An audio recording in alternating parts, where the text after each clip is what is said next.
आपने सोचा कि मार्क्स क्यों नहीं बढ़ रहे हैं? क्या आपके साथ में ऐसा तो नहीं हो रहा कि जब आप पढ़ने बैठते हो तो कुछ टॉपिक्स आपके पास ऐसे हैं जिनको आप बार बार पढ़ जाते हो और आपको पता ही नहीं चलता कि आपको क्या पढ़ना है और क्या नहीं पढ़ना है? तो उसका एक फंडा है और एक सॉल्यूशन है मेरे भाई, कि एक डायरी मेंटेन करिए बेटा। क्या? एक डायरी बना लीजिए बेटा। क्या बना लीजिए? एक डायरी बना लीजिए।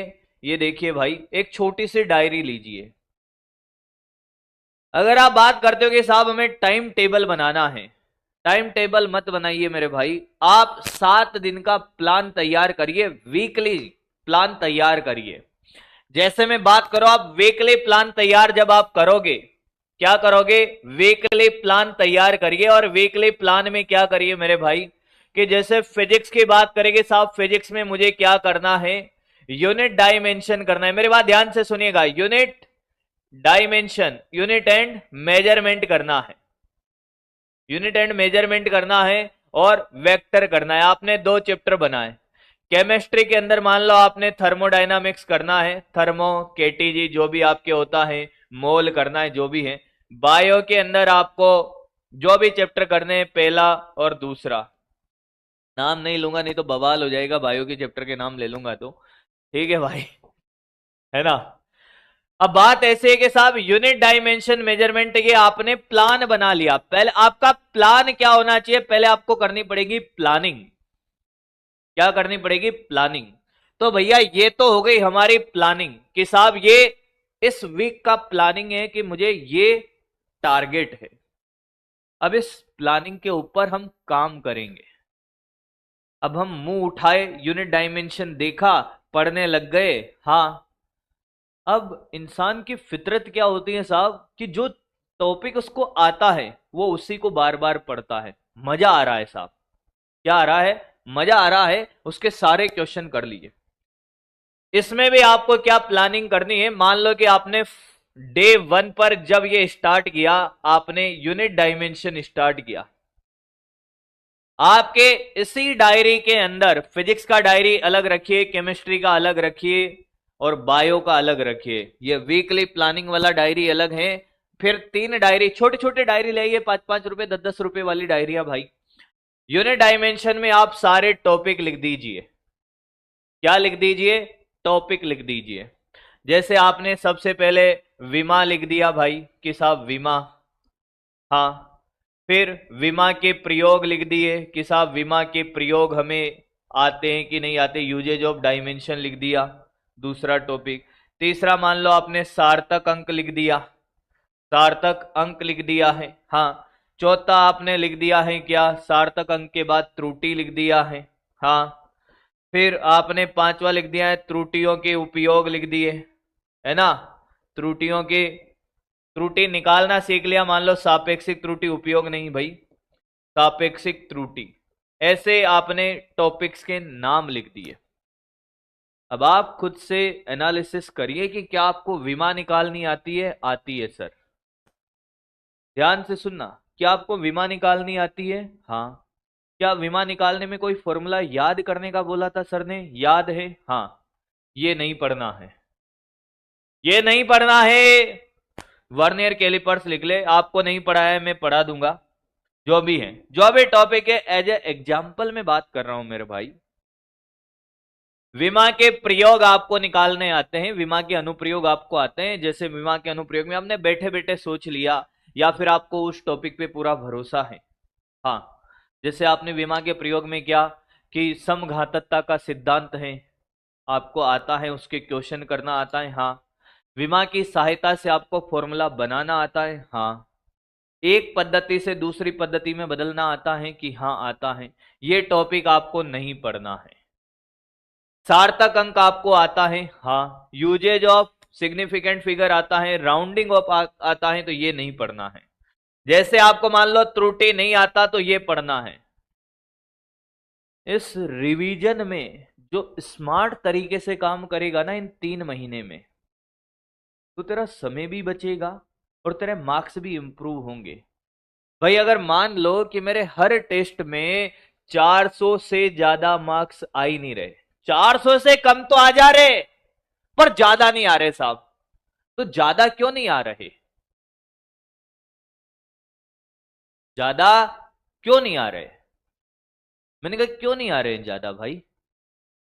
क्योंकि हम वो पढ़ ही नहीं रहे जो हमें नहीं आता है। तो आप वो टॉपिक पढ़िए। ऐसे आपके पास पूरी डायरी में लिस्ट होनी चाहिए कि साहब हमने यूनिट डायमेंशन पढ़ा, और जो आते हैं वो बिल्कुल नहीं पढ़ना है, जो नहीं आता है वो पढ़। और फिर अगर तेरे मार्क्स इंक्रीज ना हो ना, मेरा नाम बदल देना तू। तेरे सडनली मार्क्स इंक्रीज होंगे,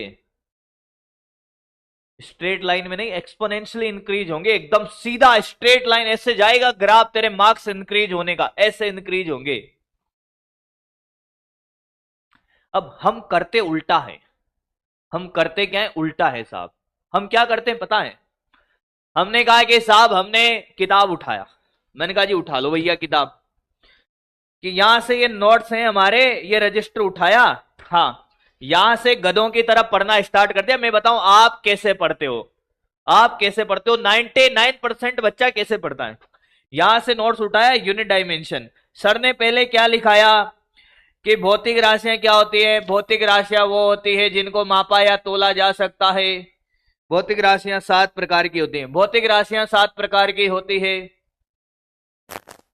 समय, द्रव्यमान, लंबाई, तापमान, वैद्युत धारा। ये समय गया मेरे दोस्त गधों की तरफ पढ़ने का। ऐसे ऐसे पढ़ रहे हैं साहब, रट्टा मार रहे हो उसको ना। ऐसे नहीं पढ़ना भाई, बोर्ड का एग्जाम नहीं है, ऐसे नहीं पढ़ना है। लिख दिया ना इधर? हाँ, नोट्स में भी अब वही टॉपिक पढ़ेगा जो तुझे नहीं आता है। जो आता है उसको दे के मत। अरे जो आता है उसको कितनी बार पढ़ेगा यार, कितनी बार पढ़ेगा? फिर तो कहे कि सर हम फॉर्मूला भूल जाए।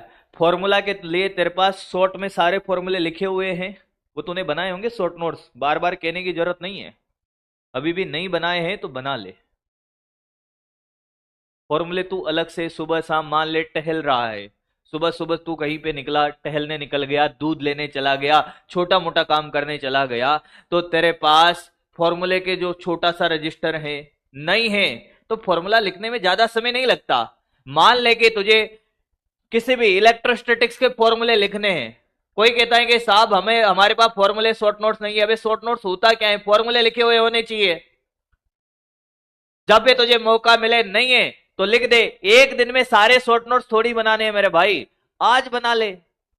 कि आज मैंने ये प्लान बनाया कि साहब मेरे पास शॉर्ट नोट्स नहीं है, कोई बात नहीं, मैं एक दिन में एक चैप्टर के फॉर्मूले बिना देखे लिख दूंगा। जो याद है वो बिना देखे लिख दूंगा, याद भी हो जाएंगे। अब मैं निकला, टहलने निकला कहीं पर, मैंने पर्ची उठाई, देख लिया, है ना?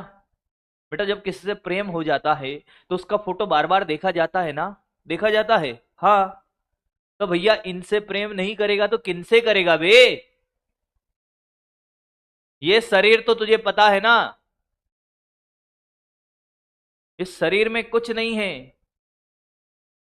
इस शरीर से प्रेम नहीं करना है बेटा, प्रेम करना है फिजिक्स से, केमिस्ट्री से। हाँ, शरीर में तो गंदगी भरी पड़ी है भाई, इस गंदगी से क्या प्रेम करना है? प्रेम करिए फिजिक्स से, केमिस्ट्री से, और बार बार देखिए इनको। और फिर मार्क्स ना बढ़े तो फिर कहना। यही टाइम मैनेजमेंट है बेटा। क्या टाइम मैनेजमेंट नहीं हो पाता है?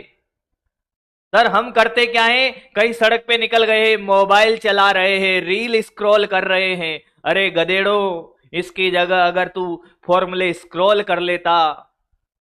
और एक और बात मेरी ध्यान से सुनिए, YouTube पर वीडियो देखने में सबसे ज्यादा टाइम खराब आप करते हो। YouTube पर सबसे ज्यादा टाइम खराब करते हो वीडियो देखने में। YouTube के वीडियो लेक्चर ज्यादा ना देखिए, YouTube की रीलें ज्यादा ना देखिए भाई, बिल्कुल टाइम खराब ना करें YouTube पर। तुझे जैसे ही समय मिलता है तो क्या करता है, यूट्यूब निकाल लेता है, ये मास्टर ये पढ़ा रहा है, वो ये पढ़ा रहा है। उसका वीडियो देखने से नहीं होगा, स्मार्टली हैंडल करना पड़ेगा चीजों को। बिगाड़ी किसने? तूने। मैंने तो बेच भैया आज के 6 महीने 7 महीने पहले स्टार्ट कर दिया था। चीजें तूने बिगाड़ी है, तुझे ही संभालनी है और कम समय में मैक्सिमम चीजें करनी, स्मार्टली हैंडल करिए चीजों को। अब क्या करते हो, 2-2 घंटे का किसी का अगर लेक्चर देखेगा, मैं तो मेरी बात कर लेता हूं भैया, 2-2 घंटे का किसी का अगर लेक्चर देखेगा इस क्लास के बाद भी, समय कहां बचेगा भाई? समय तुझे बचाना है।